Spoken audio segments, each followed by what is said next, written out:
me today is David Goldberg, Senior Counsel. David, I want to start off by asking you, what's your connection to Cork and what's your family connection to Cork? How far back does it go? It goes back to my grandfather and grandmother who came from Lithuania. They arrived in Cork sometime between 1880 and 1900. Mm-hmm. And my father was born in Cork in 1912. He married my mother, who was from Belfast. They lived in Cork all their lives, and I was born there in 1945. Mm-hmm. I had two brothers who were also born in Cork. My father went on to establish a very well respected legal practice. He was a very prominent solicitor in this country. Mm-hmm. He principally fought for the justice of the underprivileged in Cork, and for people he fought. His principal practice was in crime, sure, and then in administrative law and personal injuries. Yeah. But he also ran for public office in Cork. Indeed.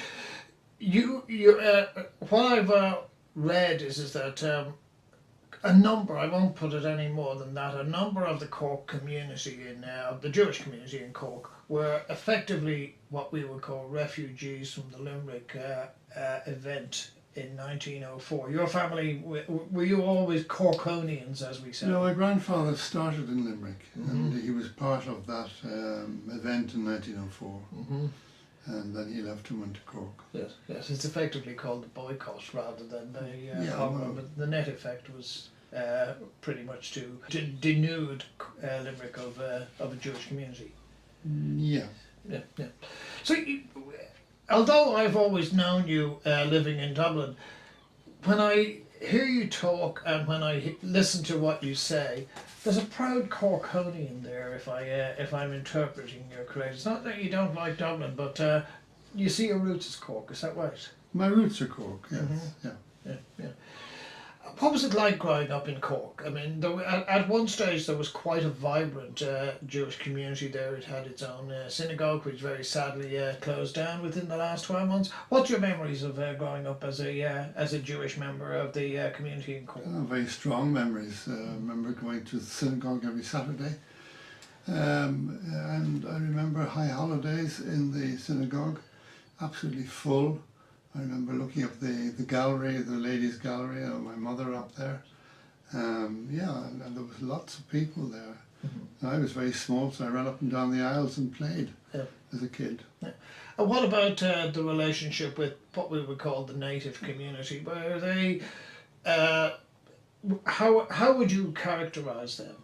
Were they harmonious? Were they oppressive? Or what's your? Oh no, they were harmonious. There was a lot of activities in the synagogue when I was growing up. Mm-hmm. There were a lot of social events there. Mm-hmm. Yeah, I remember people used to go and play cards, and there was parties. There were tea events, and for kids we had fancy dress parties at various times of the year. Mm-hmm. Yeah, there was a lot going on. There was a football team. There was table tennis. Mm-hmm. Yeah. No, but did you ever at any point experience discrimination or anything like that from from your neighbours or from the wider community? Very, very little. Mm-hmm. Very, very little.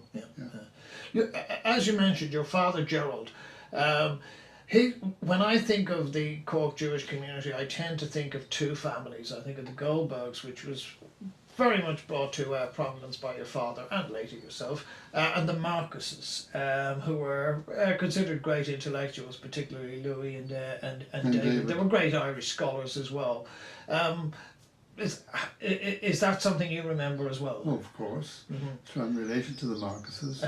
But then there were other families that were very prominent as well, and have up to last December, the Rosehill family carried the mantle of Cork for 50, 60 years, all alone. And Fred Rosehill was an amazing man. Yeah. Did your father always practice in Cork, or? Yes, always in Cork. Yeah. And now I saw a programme a while ago, and what struck me about that was it was a programme about your father, and he was talking about a time, I think he was at a debate in UCC, And what they were saying at the time was, it was around the time of the emergence of the blue shirts. Yeah, it was earlier than that, I think. Possibly Yeah. earlier than that. And what he was saying is he stood up to make some comment.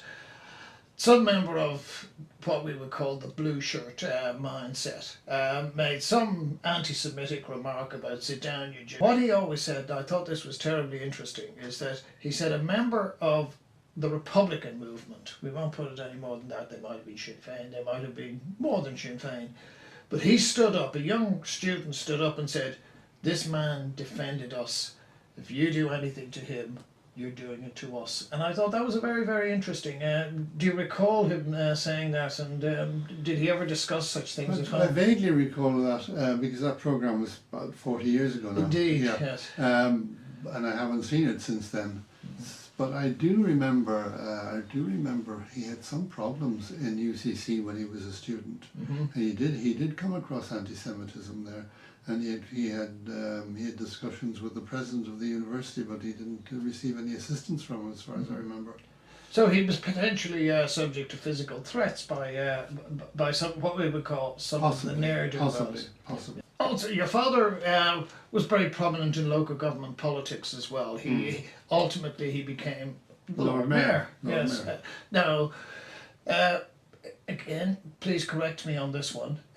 Was he independent? I know he went on eventually to. He started off as an independent. He couldn't get a nomination for Lord Mayor as an independent, and then he joined Fianna Fáil, and they were very pleased to nominate him, and they did so with great grace. And he was elected Lord Mayor in 1977, and he was a very, very good Lord Mayor. He worked very closely with Joe McHugh, who was his city manager. They had a terrific relationship. They did a lot of very good work for Cork.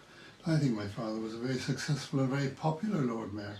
In fact, they wanted him to run again, but he devoted so much energy to it that he suffered ill health as a result. How long was he on the council?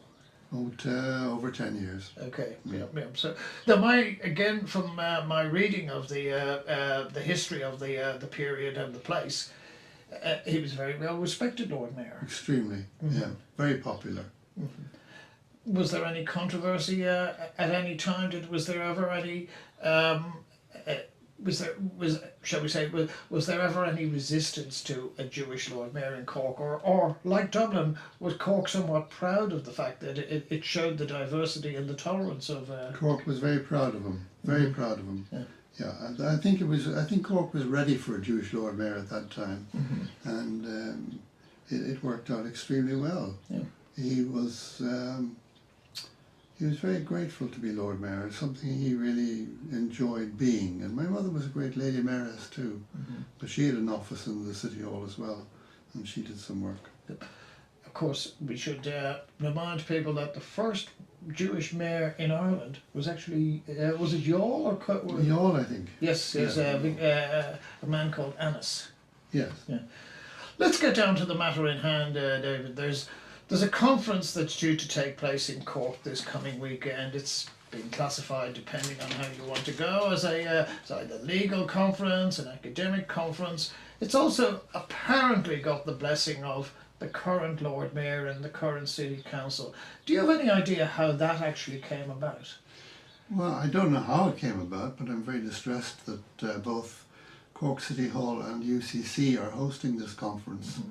And the conference I see is described as one about international law and the state of Israel, legitimacy, exceptionalism, responsibility.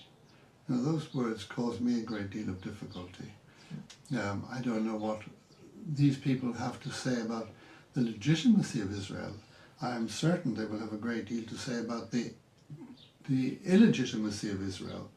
And I have no doubt that this is a veiled conference, so-called conference, in which so-called academics are going to devote all of their energy and purpose to Israel hatred.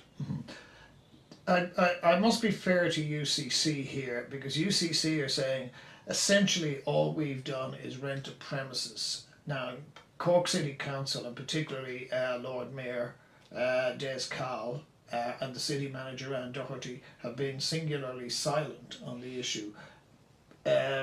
So can we infer from that somehow or other the Cork City Council seem to be supporting the concept, whatever about the objectives of this conference? No, I don't think so. Uh-huh. I think this is purely a decision, an administrative decision. And these people have rented the City Hall, and they've been given a permit to do so. I don't think this went before City Council. Yeah, I'm fairly certain it was not debated before Council. No. But in that regard, is that a cop-out to say, well, we've just happened to rent some premises for 2 days to the City Council, from the City Council to a random group? Well, it's extraordinary that it's split into two different venues. One is the UCC campus, and the other is City Hall. Yeah. If they had legitimacy at all, they'd have had it all in one place. But because it's not a legitimate conference, they have had to split it into two venues. We should again remind people that this was a conference that was originally scheduled to take place at Southampton University about 18 months ago. Southampton pulled the plug on it and said, for a variety of reasons, that they weren't allowing it to take place. Is Cork being courageous, or is there something perhaps a bit more naive about I don't think it's naive. I think they know what they're doing. And I think it's simply being used for racist purposes. Because it's nominally a legal conference, you would expect to a certain degree that some of the more prominent Jewish lawyers would have perhaps been invited to take place. The Irish, from the Irish community, Alan Shatter, for instance, could perhaps have taken place. Yourself could have been invited. My understanding from looking at the agenda is that there is only one Irish legal academic there. Is that ominous? Very ominous. It's very ominous that there are no pro-Israeli speakers there. So I don't know how this can be a legitimate conference if people are only going there with one agenda, and that is to express their hatred of Israel and the vilification of it. All they're going to do is excoriate Israel over a 3-day conference, which will be extremely boring because it'll be the same thing repeated over and over again. And they have nothing good to say about Israel. And the principal speaker at this conference, I understand, is a man called Richard Falk. A controversial figure. Well, more than controversial. He has been condemned by 2 Secretary Generals of the United Nations. He was fired by Ban Ki-moon in 2012 for virulently anti-Semitic reporting. He was condemned by António Guterres very recently, only a month or two ago. The new Secretary. Yes, the new Secretary General. Again, for a report which is allegedly, well, it was written under the auspices of the Economic Social Commission for Western Asia. And this is a Beirut-based organisation, and it is comprised solely of 18 Arab states. And in this report, Richard Falk accused Israel of apartheid. Now, to accuse Israel of apartheid is twisting language in a way that is incontrovertible, is utterly ridiculous. Let me just give you an example of the apartheid that the Arabs conducted against Israel and against Jews. When Israel was under Jordanian rule in 1948, and between 1948 and 1967, when the Six-Day War occurred, and Israel at last went into the Old City, it was the first time that the Jews had ever been allowed by the Arabs to go into the Old City to pray at the Kotel. Which is the Wailing Wall. The Wailing Wall. Yes. And at that time, the Jordanians had armed snipers located just at the beginning, at the top of Jaffa Street, as it reaches the Old City, at the beginning of the Russian Quarter. And those snipers fired on any Jews who came up the street. So that's apartheid. Now, Richard Falk would probably defend himself as saying, I was born into a Jewish family, how could I be anti-Semitic? How would you respond to that? He just is anti-Semitic. From all reports, and I don't know Richard Falk, But he was condemned repeatedly by the British Foreign Office, by the UK government, and several other governments for anti-Semitism. In 2011, he was denounced by Ban Ki-moon. Okay. At that time, Richard Falk had espoused a conspiracy theory that the 9/11 atrocity in New York was caused by the US government and Tel Aviv. Do you offer any evidence for this, or is that just... No, that's his conspiracy theory. He also blamed the Boston bomber on the 15th of April 2013, which killed 4 people and wounded 300. Again on the US global domination project and Tel Aviv. He was condemned by the UN ambassador Susan Rice on the 23rd of April 2013, who said someone who spews such vitriol has no place at the UN. On the 24th of April 2013, the British mission to the UN condemned Falk's anti-Semitism and noted it was the 3rd time it had to do it. So this man, he's a supporter of HAMAS, and even the Fatah group sought to distance themselves from him in anything that he had published.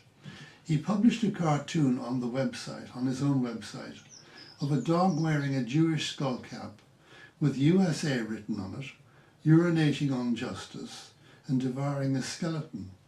Even David Cameron condemned that, along with others.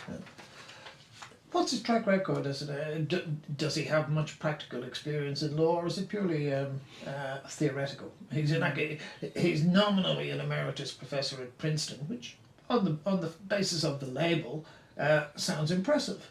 Well, he wrote a book called Wandering Who, which was condemned by the British Foreign Office. He falsely accused Israel of planning a Palestinian Holocaust. And he has praised the Iranian president Ahmadinejad. And he was the man who, when he was elected, said he would wipe Israel off the face of the earth. And the Iranians fire rockets into Israel, on the side of which is written in Hebrew, "We will destroy you and wipe you off the face of the earth." Well, this man has no credibility. I appreciate that, but on the surface of it, doesn't it sound like a naughty child with attention-seeking behaviour? Is he being given credibility by the sheer fact of his ethnicity or his background? No, he's been given credibility by these so-called academics who are using whatever intelligence they have to spew vitriol and hatred on Israel. That's their sole function in this so-called conference. This man Falk has as much credibility as David Irvine had, and David Irvine got trashed in the London High Court and the Court of Appeal in 2000 when he issued libel proceedings against Penguin Books and Deborah Lipstadt, and they trounced him. Yep. Can I go back to UCC? UCC were originally, it was originally proposed to UCC to hold the conference before somehow or other Cork City Council got involved. UCC originally said, hold on, they wanted some so-called security guarantees. First of all, I'm going to ask you, do we have any evidence or any information about how this is being funded and who it's being funded by? Well, I think this whole organisation, what's called BDS, has Palestinian origins. It was started by a man called Barghouti, and they're very well funded. I have no doubt that this is being backed. These people are coming in from all over the world. They're being paid their expenses and they're being paid a fee. And Cork isn't putting up any money for that. I'm quite sure that they wouldn't. But it's being funded, presumably, by Palestinian organisations, and they're very well endowed. On that basis then, Cork UCC have asked for guarantees in relation to security, and they've asked for the organisers to pay for security. That's essentially physical security. Do you think they've thought about what I would call the issue of soft security in that sense of the word? In other words, if these people suddenly, some of the speakers, whether it be Falk or whether it's somebody else, make what we would call effectively hate speeches or hating action speeches, what's the potential liability for, particularly, say, Cork City Council, and in retrospect, or in also to UCC? I mean, it's difficult to know whether they have a legal liability, but they certainly have a moral responsibility for any repercussions that could occur. And this is a conference that's going to go on for 3 days, and as I say, it is intended that there will be, all the speakers will be anti-Israel. And whilst these people say we're anti-Israel, we're not anti-Semitic. The problem is that it's very easy to build a bridge between the two of them. You know, once you start attacking Israel, then you're attacking the Jewish state, you're attacking the Jewish people. It's not a default situation, it's a very real situation where that is a consequence, and a very possible, even a probable consequence. I mean, the anti-Semitism around the world now is reaching crescendo again after 70 years since the Holocaust. Oh, we've got thousands of Holocaust deniers, we've got millions of anti-Israel bashers, we've got lots and lots of anti-Semites, and they are causing damage, which you saw in Paris, in Brussels, in Berlin, in Nice. You saw it, and there's a huge amount in the United States of America at the moment. Suddenly it's springing up all over America. Jewish institutions are being attacked, physically attacked. All Jewish institutions are not safe anymore. Yeah. On that basis then, David, I mean, presumably Cork City Council, and to a lesser degree UCC, would have presumed that this was going to bring some kudos to both one as an academic institution and the other one as, if you like, as an administration. How do you think that will play out? I think it'll play out badly for them. I think this is going to give Cork a bad reputation. When they're going to allow itself to be used for racist attacks, then it cannot be good for Cork. I can tell you this much. If my father was alive, it would not have happened. My father was Lord Mayor of Cork, and he was an honorary doctorate from UCC and a benefactor of UCC. Had a very good relationship with the president of the college at the time, Professor Jerry Rickson. But now, what's happened? It's disintegrated. Name is forgotten. It doesn't mean anything anymore. Do you think it's actually, in essence, bringing shame to what would have been a venerable member of the Cork local government community? I do. Yeah. Just I want to conclude, David, it's something that on the surface of it, people think, oh well, if Israel somehow or other wasn't in as militarily as strong, and that somehow or other we had this political realignment, how do you think it would play out? You know what would happen, and the sole attention of the Palestinians and the refusal to even sit down and try and make peace with Israel is because they want Israel. They don't want a Palestinian state. They want Israel, and this is where it's impossible to negotiate a settlement. If Israel was weaker, Israel would be destroyed. Israel has to remain strong and vigilant and protect its children and its people. And in doing so, they're also protecting Arabs. There's 1.5 million Arabs in Israel who enjoy complete freedom. They work in the professions. There's an Arab Supreme Court judge, which is, I think, great. They have the vote. The Palestinians don't have any democracy. They don't have courts. They don't have justice. All they do is screech at Israel. That's all they do, is screech at Israel and say somebody should do something for us. But they don't do anything for themselves. Okay.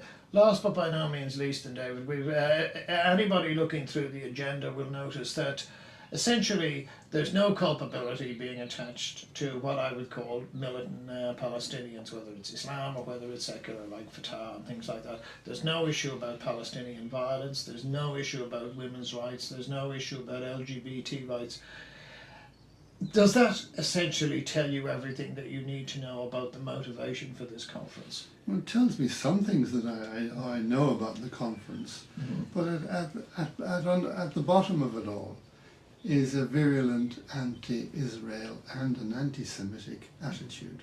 They want to help the Palestinians to destroy Israel and to get the Jews out of Israel and install the Palestinians. That's the sole aim of HAMAS.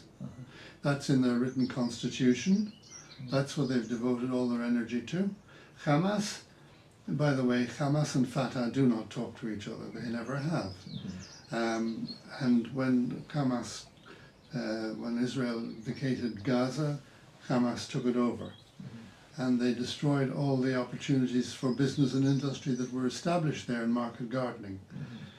And HAMAS is now funded to a very large amount. I believe 100 million is their budget, which they are using to tunnel under Israel again. They do not do anything for the Palestinian people, and they don't talk to them, and they don't help them. So that is what it is one of the core problems here. So in conclusion then, would you say that rather than being a conference about law, this is effectively a racist conference? Yes, of course it's a racist conference. It's got nothing to do with law. If this has anything to do with international law, the same international law should apply to Russia and to Saudi Arabia and to Nigeria, where all the appalling problems are occurring, where Russia has arrested its opposition leader, where Saudi Arabia has bombed the hell out of Yemen and blockaded its ports so that no food can get in and nobody can get out. That is contrary to international law. Well, that's deserving of a conference, far more than Israel.